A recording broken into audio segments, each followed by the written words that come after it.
Segundo dados da Organização das Nações Unidas, a ONU, mais da metade da população brasileira está com sobrepeso e a obesidade já atinge 20% das pessoas adultas. Para combater essa realidade, algumas instituições e empresas vêm trabalhando num novo conceito de gastronomia, a gastronomia saudável. Uma busca pela reeducação alimentar, pelo bem-estar e qualidade de vida da população. No Rio em Foco, que começa agora, vamos entender de que forma a comida pode ser usada como um instrumento de transformação social. Vem com a gente.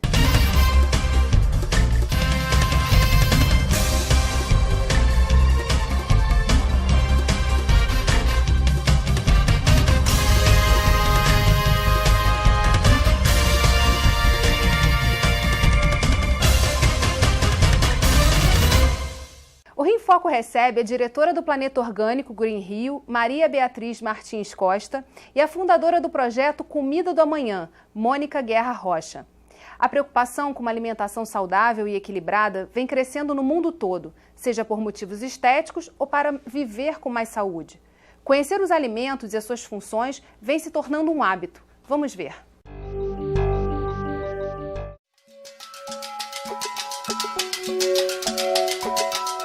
Eu acho que a gastronomia saudável é uma tendência cada vez maior. Isso se deve muito à questão do oposto, né? De que a comida que a partir da Segunda Guerra começou a aparecer na casa das pessoas, que é a comida industrializada, enlatada, que esse tipo de alimentação ela começou a causar tantos problemas de saúde que rapidamente isso começou a aparecer. Mesmo com todo o lobby dessas indústrias de querer suplantar essa verdade, mas isso começou a vir. Você vê que hoje em dia é lugar comum, todo mundo sabe. Você encontra no supermercado as pessoas olhando para ver se tem corante amarelo, por exemplo, que é uma das coisas que mais deu alergia. Então eu acho que isso fez com que as populações começassem a se interessar por essa questão da saúde e quais os alimentos que seriam mais saudáveis. A gastronomia saudável ela não depende da classe social, né? Na verdade, apesar de alguns alimentos saudáveis serem um pouco mais caros, o que se vê, por exemplo, nas feiras orgânicas, né, aqui do Rio, é gente de todas as classes procurando se alimentar bem. Existe uma tendência na gastronomia de ser uma coisa engajada, de ser uma coisa que presta atenção no ambiente, no meio ambiente, qual é o papel da gastronomia em relação ao meio ambiente e qual é o papel da gastronomia em relação ao social, né? Que o social, quando eu falo social, eu estou me referindo aos agricultores, né? E também aos consumidores.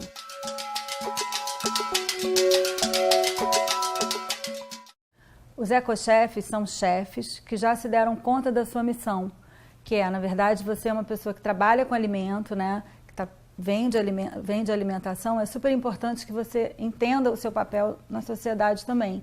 E a capacidade que eles têm de privilegiar o produto, né? Que esse produto que eles consomem, né?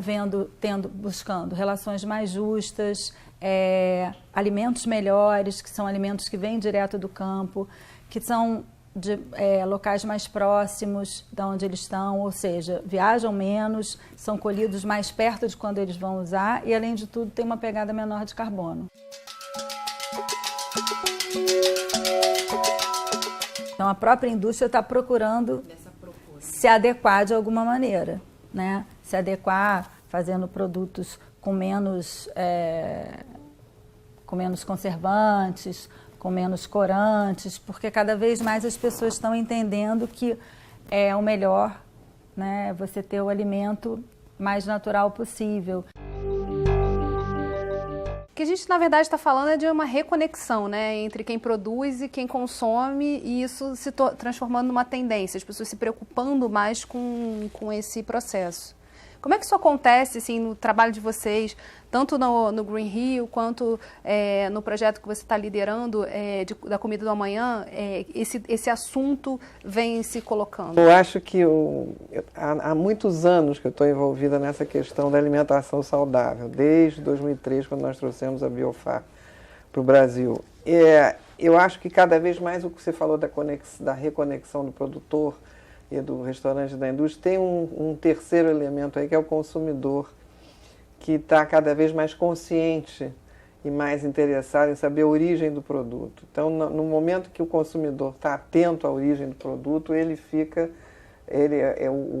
ele fica parceiro do ecochef, como foi tão bem colocado, e fica parceiro do produtor também. Então, na hora que você consegue conquistar o consumidor nessa cruzada da alimentação saudável, eu acho que aí a gente realmente pode ficar otimista numa mudança. No Comida da Manhã nós temos muito esse olhar da alimentação saudável, do alimento saudável e do alimento sustentável, muito como ferramenta, mais do que como fim, como ferramenta, porque acreditamos que quando olhamos o espaço da comida, o espaço da refeição e a relação com o alimento, faz-nos ver um olhar 360 graus sobre a nossa relação com o planeta.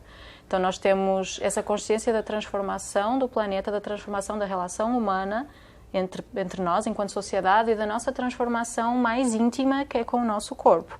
Então qualquer uma dessas consciências pode despertar as outras duas. Então se nós queremos trabalhar no tema da relação com o planeta, nós automaticamente vamos repensar a nossa conexão com o alimento. Então acho que essa conexão é uma teia bem complexa, que vem desde a origem de como ele é produzido até o momento em que ele é descartado e volta a ser alimento novo. Então a gente entende muito esse poder da comida como transformação, não só social, mas cultural, ambiental, e isso é uma tendência que ou vem por um lado ou vem pelo outro. Nós não estamos tão preocupados com a origem da discussão, mas de facto com a transformação que podemos conseguir a partir daí. Agora, qual o caminho que a gente pode pensar e concretizar toda essa conexão que precisa acontecer, né? É pela escola? Quais são os espaços e os canais hoje que vocês também trabalham para dispor dessa informação para o consumidor, para quem precisa ser sensibilizado? Você falou, essa questão da escola, para nós, no Planeta Orgânico, no Green Rio, é uma questão fundamental. Nós tivemos a felicidade de participar de um projeto que foi um prêmio de alimentação escolar saudável, em parceria com o Sebrae e Firjan, e vimos o quanto a lei que o Brasil tem, que obriga que 30% da merenda escolar efetivamente seja de produtores da agricultura familiar ou orgânicos, isso é uma lei que não existe no mundo. E aí, infelizmente, nem todas as prefeituras se dão conta ou conseguem aplicar essa lei. No estado do Rio de Janeiro nós temos 5 municípios que fizeram isso, e existem outros exemplos pelo Brasil que são maravilhosos. São agentes transformadores. Você muda através da alimentação escolar saudável, aplicando compras sustentáveis, fomentando o valor das merendeiras, a importância das diretoras de escola. Você com isso está mudando, como eu acho que a Mônica colocou muito bem. É uma questão que é uma teia tão delicada e tão complexa, um mosaico tão forte, que você vai mudando todo o desenvolvimento local, e aí você afeta um estado, você afeta um país. Então eu acho que a questão da alimentação escolar saudável e sustentável pode ser o grande game changer, como se diz, quem vai mudar o jogo, eu acredito que é através disso. Agora, tem um papel importante que a gente está falando aqui da indução por parte do governo, das políticas públicas, para que isso se concretize, né? Em termos do que está acontecendo no mundo, vocês poderiam trazer alguns exemplos de outras legislações que também fortalecem esse papel do consumo consciente, sustentável? Eu acho que nós temos de olhar eu gosto muito de olhar para o ciclo da alimentação como uma cadeia de valor, e eu acho que isso conversa muito bem com o negócio também, e entender onde é que existem esses entraves que impedem de alguma forma que esse fluxo da natureza, que é por natureza saudável, chegue até o nosso prato. Então acho que existe aí uma série, um encadeamento com uns nódulos que nós podemos desatar. Um deles, com certeza e sem dúvida nenhuma, que é a questão da legislação. Haver incentivo, o Plano Nacional de Alimentação Escolar, né, o PNAE, é um desses exemplos em que existe um incentivo por parte do poder público de dizer, não, faz todo o sentido a gente apostar nessa agenda. E apostar numa agenda de alimentação é muito mais poderoso, e porque é absolutamente transversal. Então a gente não pode tocar só num tema. Vamos ter todo um investimento em saúde ou em educação. Quando a gente toca, o alimento pode ser uma oportunidade de aprender e de melhorar a nossa saúde. Alguns exemplos em que isso acontece, recentemente em Portugal mesmo. Saiu uma lei em que todos os restaurantes públicos, que são cantinas, têm de ter pelo menos uma refeição vegetariana ou vegana. E isso já traz um olhar diferente sobre a alimentação, sobre a questão do consumo da carne, da proteína animal em excesso, tudo isso. Além disso, existem outros países, por exemplo, na Dinamarca, em que há um incentivo cada vez maior a que seja um país 100% de produção orgânica. porque tem essa consciência, né, de sobretaxamento de produtos que têm gordura saturada. Então, existe uma série de ferramentas que o poder público pode ter. E, ao mesmo tempo, acho que existe, que é uma coisa que é muito interessante. Há pouco tempo eu conheci um projeto que fazia isso lá em São Paulo, de conseguir mapear quais são as dificuldades do pequeno produtor ou do produtor orgânico de chegar ao mercado, quais são os interesses deles, se é no varejo, se é na alimentação escolar, e entendendo qual é a dificuldade deles, conseguir falar com a outra ponta. Então, conversar com o varejo e saber porque é que o varejo não está comprando o produto do pequeno produtor. Então, acho que conectar os pontos dessa cadeia de valor pode ser um grande passo para transformar isso num sistema e não termos silos do produtor, do varejo, do distribuidor, do consumidor, todos conversando. Eu acho que isso é um caminho muito forte e a legislação pode ajudar imensamente com isso. A gente vai fazer um rápido intervalo e no próximo bloco a gente vai falar sobre como essa tendência da gastronomia saudável está influenciando os novos negócios. Não saia daí, Rio em Foco aqui, política e economia caminham juntas.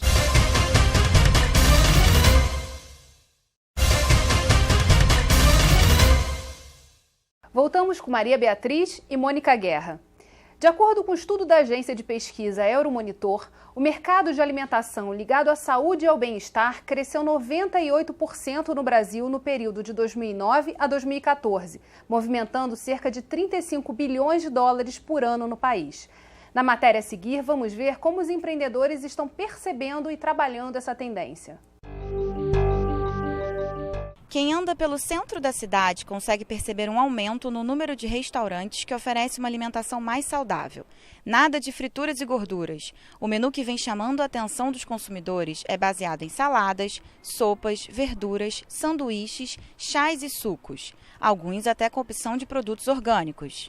A gente procura oferecer aqui comida bem feita, equilibrada e já para quem tem pressa. Mais do que saudável, eu procuro ter aqui pratos mais equilibrados, não é prato de dieta, né? Então eu acho que assim, se você comer de tudo, mas controladamente, eu acho que é muito bom, porque é prazer também. Você tem que ter prazer com comida, porque é uma coisa gostosa. E a chefe Lídia Miá afirma, a busca por esses alimentos tem sido uma opção cada vez mais frequente no dia a dia da população. Tem as pessoas que procuram mesmo alimentação saudável porque eu quero gastar com comida e não com remédio. E tem muito que eu acho que é muito mais interessante, a pessoa que procura comer bem e ter uma vida mais equilibrada, não é se restringir, ter dieta, apenas dieta. Felizmente a gente vê muito isso nos clientes nossos. Eu trabalho aqui perto e eu descobri há pouco tempo esse restaurante, então eu costumo vir pelo menos 3 vezes na semana, que assim eu consigo manter a dieta, né? Eu faço acompanhamento nutricional e é importante, né, para manter a boa forma, a saúde, também não só a boa forma, mas como a saúde. E aqui sempre tem opções diferentes, né? Uma grande variedade, eles sempre se preocupam em distribuir alimentação saudável de uma forma completa. Isso tem mudado com o tempo, as pessoas têm se preocupado um pouco mais. Mas se engana quem pensa que a alimentação saudável é restrita a algumas classes sociais. Muito pelo contrário, essa tendência vai além do asfalto. E um exemplo disso é a franquia Saladorama, que começou em São Gonçalo, atua no Santa Marta, zona sul do Rio, atendendo a todos os públicos. A alimentação ela é muito hereditária, então minha mãe comia o que minha avó fazia e eu comia o que minha mãe fazia. Se esse processo de alimentação saudável não é quebrado e apresentado que a sua alimentação tem que melhorar, a gente não vai melhorar. E aí foi no momento que eu comecei a trabalhar, num local que era classe A mais, assim, era absurdo. E lá as pessoas com muito dinheiro não optavam por comer uma picanha ou uma coxinha. Elas optavam em comer uma lasanha de berinjela, um empadão de legumes. E eu falei, cara, por que será que as pessoas optam por isso? E foi aí que eu comecei a descobrir que tinha um porquê muito claro que isso trazia uma melhoria na saúde das pessoas.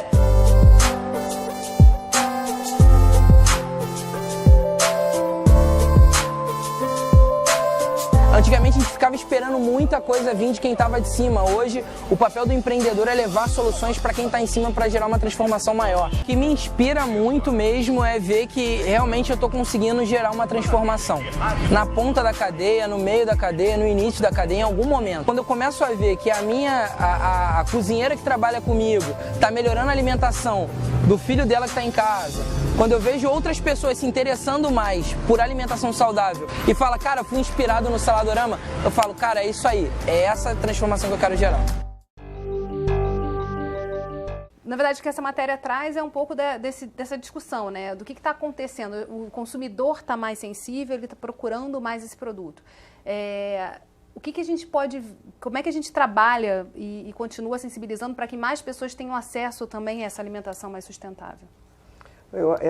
Eu insisto muito nessa questão da informação ao consumidor, porque ele é que faz a pressão, né? Você vê grandes marcas, que obviamente eu não vou citar o nome aqui, mas grandes marcas estão entrando nessa questão de criar uma marca de orgânico, uma marca de saudável, ou elas mesmas estão fazendo uma nova governança por conta do consumidor, que vai buscar, como a Tereza Corção citou, vai nas feiras, vai buscar e vários outros exemplos de consumidores que se juntam para comprar cestas orgânicas, enfim, eu acho que o consumidor está cada vez mais atento à origem dos produtos. E a quantidade de negócios que pode surgir a partir desse processo é gigantesca, né? Tanto fazendo essas conexões entre produtores e consumidores, trabalhando em restaurantes, mudando um pouco a visão que a gente tem de como a gente pode se alimentar melhor, né?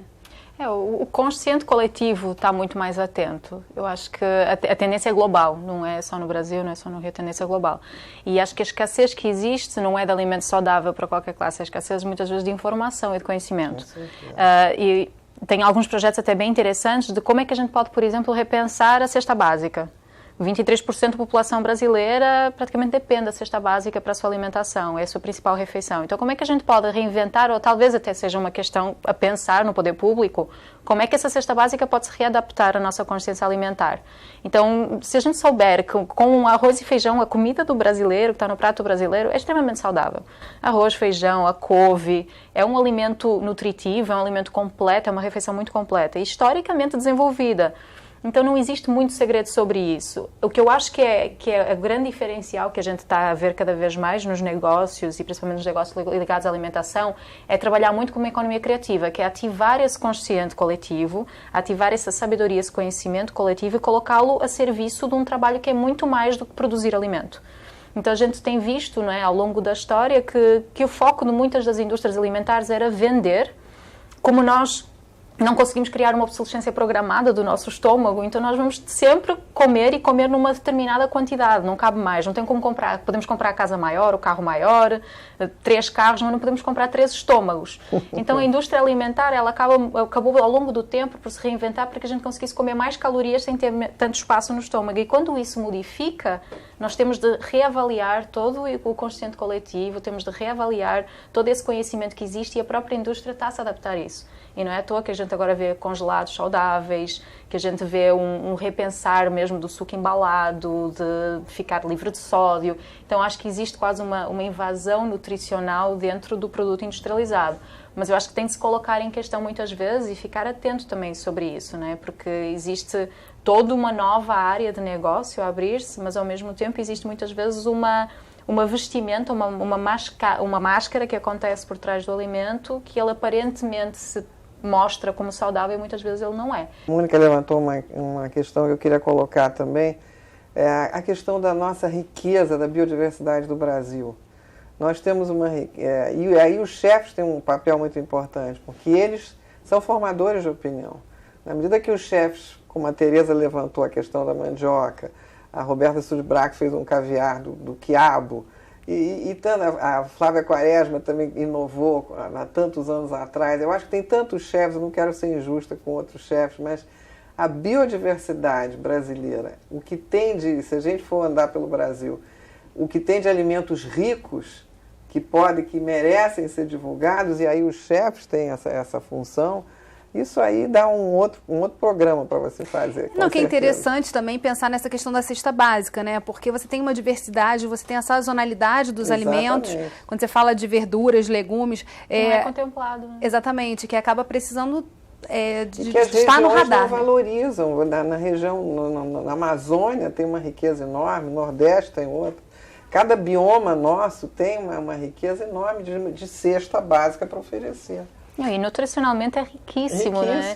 Eu costumo dizer que nós somos muito mimados, nós estamos muito acostumados, costumo dizer que a gente tem um mimo do morango, né? Que a gente quer comer morango o ano inteiro, ou quer comer maçã o ano inteiro e não aproveita talvez o cupuaçu, não aproveita a carambola regional, que é umas frutas com um sabor maravilhoso, uma riqueza maravilhosa e que não é aproveitado e não é incentivado. Então, além de haver uma biodiversidade maravilhosa para ser atento, existe um potencial de mercado gigante desde que ele entre em contacto com aquilo que a natureza está nos oferecendo. Acho que o negócio sustentável, saudável, sazonal e social é um conjunto de éticas que a gente tem aí que se conecta e que pode transformar a economia da alimentação e o olhar que a gente tem sobre o alimento de uma forma riquíssima. E mudar muito, porque a gente teve nos últimos anos no país, né, uma ascensão numa classe média, né, uma nova classe média, e o consumo de alimentos não foi, se perdeu nesse caminho. Você teve muito mais gente optando pelo industrializado, pelo hambúrguer, achando que, então vou comer o que eu não conseguia comer antes. E não necessariamente sendo mais saudável nesse processo. Então, mas tem toda um pouco a questão da venda da imagem. Você em determinado momento você acha, não, se eu comprar aquela comida, eu acendi socialmente, porque é uma comida que a imagem, a propaganda vendeu. Por isso é que eu acho que é tão importante você ser parceiro de chefes e formadores de opinião que dizem, não, você quer ascender eticamente a sua vida, então vá buscar uma comida saudável. A própria Tereza Corção fala disso, né? De se reconectar com as raízes, com o que a gente comia que era maravilhoso, como a tapioca que ela reinventou na feira. Então, assim, é uma forma também de você revalorizar. Quer dizer, a farinha, o arroz, o feijão são muito nutritivos e muito importantes. Precisam ser vistos como um alimento que não é um alimento de um país porque ele era pobre, mas sim porque ele tinha que ser completo, né? Ele é absolutamente nobre. Eu acho muito interessante que o chefe Alex Atala, ele tem o prato comercial, que é o arroz e o feijão, e ele serve aquilo numa versão absolutamente extraordinária. Exatamente. Então ele traz o arroz e o feijão para dentro de um restaurante de excelência, do 9º melhor restaurante do mundo. Ele fala exatamente sobre isso. Às vezes é a forma como a gente olha para o alimento, né? Esse olhar de novo. E uma coisa que eu acho que é importante pensar, a relação da obesidade e as doenças relacionadas com a alimentação está muito mais associada à desigualdade do que à pobreza. E esse é um dado que eu acho que é muito importante. Existe um livro muito interessante, até o Spirit Level, que trabalha sobre isso, e eles trabalham sobre todas as doenças ou epidemias relacionadas com a desigualdade. O país mais desigual é o país que tem mais obesidade e mais diabetes e mais hipertensão. Não é o país mais pobre, porque muitas vezes o país mais pobre acaba por vai recorrer à sua biodiversidade local. A gente vai fazer um rápido intervalo e voltamos já. Rio em Foco aqui, política e economia caminham juntas.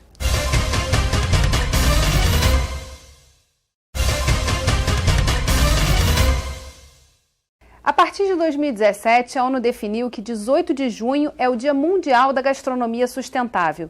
De 215 países analisados pela organização, o Brasil está entre os 4 que adotam diretrizes alimentares que levam em conta tanto a questão da saúde da população quanto da sustentabilidade. Para ter uma alimentação saudável, também é preciso evitar o desperdício. Vamos ver. Mais do que um cardápio balanceado e com opção de produtos orgânicos, se alimentar bem e de forma saudável requer pequenas atitudes, mas que geram grandes resultados. E uma delas é a recuperação dos alimentos. Após as refeições, a gente tem o costume de jogar fora cascas de frutas, talos e folhas de vegetais que podem ser reaproveitados.